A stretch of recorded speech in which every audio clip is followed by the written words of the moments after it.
What's happening, guys? Welcome back. Today I'm just going to jump into Lightroom and make a really quick video showing you guys how powerful the tone curve is. If you're thinking about editing from scratch and you don't want to use presets or anything like that, the tone curve is really the place that I start for most images. And when I'm designing a preset or something like that, it usually starts with the tone curve and then bringing highlights and shadows back from that. So let's make this a really quick video, jump into Lightroom and start straight away. So here we've got a photo of my mate Justin, who is a photographer, and at this wedding I took my X100V and I was just shooting video, so I thought I'd take my X100V and take a bunch of photos so I could play with them. And you guys may have seen this if you had a look at my X100V review. But yeah, these are all straight out of the camera raw photos that we're looking at the moment. So let's just get straight into it. First we're going to jump in and open the tone curve up, like I said. The only other thing you want to do is make sure the white balance is pretty accurate before you start editing photos. This looks pretty good to me. I may straighten it up a little bit because that's annoying me now. So I'm going to apply a basic tone curve, which is going to be pretty universal amongst all these images. This tone curve is really just going to bring out the tones in the image and get the highlights rolling off a little bit more film-like. It's not going to look like film, but just that softer look and a little bit less digital. So it may look like a little bit of a dramatic tone curve, but what we're going to do is grab it down here right near the bottom and just bring that down like about there. And then we're going to go not much further up and bring that back up. Now it's the standard S curve, but usually you would have a point here and a point here. The difference is the way the highlights are behaving. So they're kind of rolling up into the midtones and then flattening off on the highlights, which really does give it that kind of filmy look. But you can see when we applied that to the photo, it's a little bit too strong and a little bit too contrasty. So from there we go back up to the basic panel and we're going to bring the highlights down, the shadows up, and maybe lower the contrast a touch, and maybe just play with the whites and the shadows a little bit. About there, I'm going to say that's pretty good. Now from here, the next thing we're going to have a play with is the colors, because to me this is a little bit too saturated and I don't really like the color of the greens specifically, so we'll do that now. So what I'm going to do is bring down the saturation of the overall image, and then from there you can go into the HSL tab here, and just if you're in the color one there, I think that by standard it's in color, so just click HSL and then you can go to saturation and you can adjust each color individually. So if you can see there, he's looking like Donald Trump a little bit, freaking out.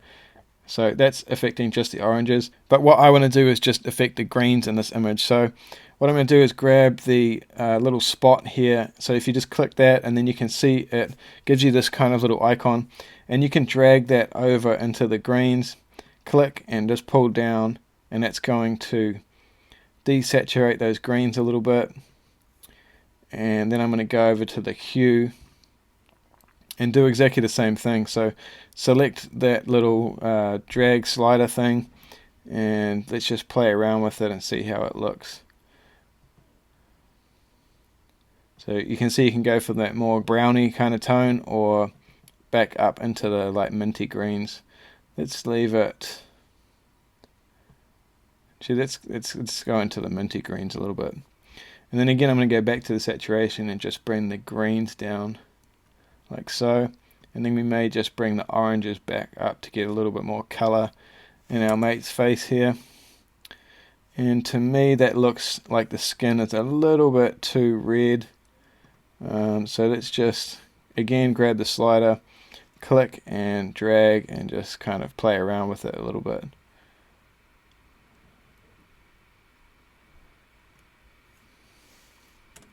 I'm going to say about there is good. Maybe we'll bring the saturation up a touch and the luminance. So luminance just affects the brightness values for each color as well. So you can see it's just going to make his skin darker or brighter. Usually I would go a little bit brighter with orange just to soften out the skin tones a little bit. So I'm going to say about there is right. And that's pretty much it for this image. It's not perfect like I said, but if we go before and after, it just brings out those tones and adds a little bit of life into the images. The other thing I will do with the next one, what we're going to do is copy and paste these settings and go over and paste on this, because it's the same situation. You can see straight off the bat, it's a pretty good starting point. You can adjust the greens to your taste. Maybe we'll straighten that up a touch as well. And then what I'm going to do here again is jump into the tone curve, and I'm just going to bring this point down. So this is what makes your skies a little bit softer, like so. But you can see if you bring it too far, you're just going to lose detail.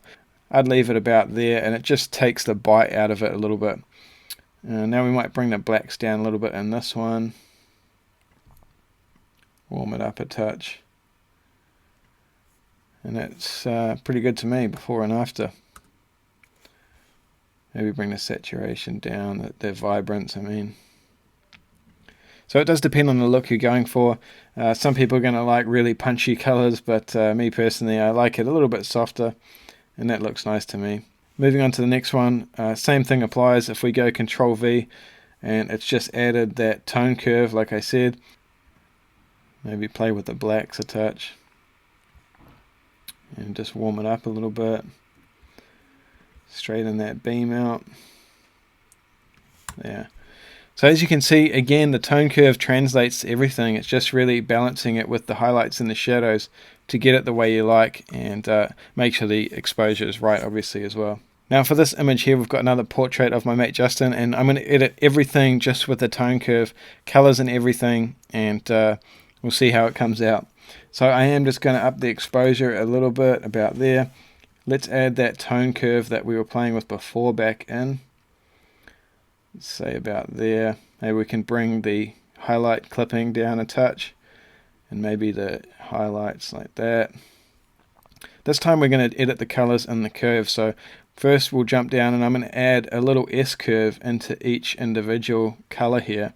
So you can see it's affecting the highlights, the reds and the highlights here when I'm dragging it around. So I'm going to do the same thing with each of the colors. We'll do this manually. And then we'll add one on the blue. And then from here we can sort of start balancing it out a little bit. It does kind of get a little bit hard to make everything fit once you've been looking at the screen too long. So I'd advise taking a break and just chilling out your eyeballs a little bit. But yeah, if we go back to the RGB, maybe we'll bring the shadows back up a touch and clip them a little bit to add a little bit of that matte look, about there. So if we look at it before and after, this is just with the tone curve. We haven't touched anything else. So that's straight out of the camera, and then that's edited. So if you had to edit just in the tone curve, this is what it would look like. You can be very subjective, and you can start changing things around however you like it. Add a little bit more green in there. If you want to balance it out a little bit more and bring some of the detail back in the highlights and the shadows, you can just jump over to the basic tab again, bring those highlights down, bring the shadows back up a touch, and then you've got yourself an edited image.